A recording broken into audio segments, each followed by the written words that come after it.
તો આ તરફ બોટાદમાં પૂર્વ એમએલએ ટીડી માણિયાની હોદ્દેદારોને ગંભીર ટકોર, જ્યાં સત્તાના નશામાં રહેતા હોદ્દેદારોને કહ્યું ખુરશી કાયમી નથી. ડ્રગ્સ દારૂ કરતા ભયંકર નશો સત્તાનો છે, એ ન ભૂલવું જોઈએ. અને આપણે કાર્યકરોની મહેનતના લીધે હોદ્દા પર બેઠા છીએ, એ ન ભૂલવું જોઈએ તેવી ટકોર કરી છે. તો વાલા દવલાની નીતિ અને ગ્રુપવાદ ન હોવો જોઈએ. કોઈ ગ્રુપમાં ન પડો અને પાર્ટી આપણી માં છે એટલે પાર્ટી સાથે રહેવાનું. ગ્રુપમાં પડવાથી પાર્ટી અને આપણું બંનેનું પતન થાય છે. પક્ષના કારણે આપણે છીએ અને કમળને જ ભૂલવું જ ન જોઈએ. તો સાથે કમળને બાદ કરીએ તો શું વધે તેનું સરવૈયું કરજો તેવો પણ ઉલ્લેખ કર્યો.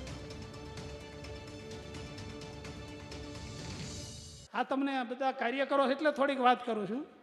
અને બીજું, તમારા દીવાનખંડમાં વાક્ય એક લખી રાખજો કે આ ખુરશી છે ને એ કાયમી નથી.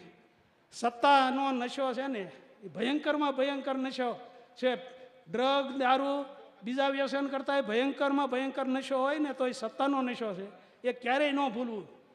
બીજું, જે કંઈ આપણે બેઠા છીએ હોદ્દા પર અત્યારે, એ કાર્યકરોના મહેનતથી બેઠા છીએ, એ પણ ક્યારેય ન ભૂલવું. ક્યારેય વાલા દવલાની નીતિ નહીં કરવાની.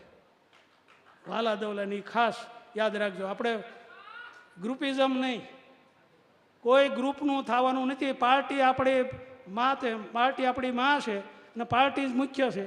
પાર્ટી હારે રહેવાનું. કોઈ પણ પક્ષ ગ્રુપમાં પડવાનું નથી.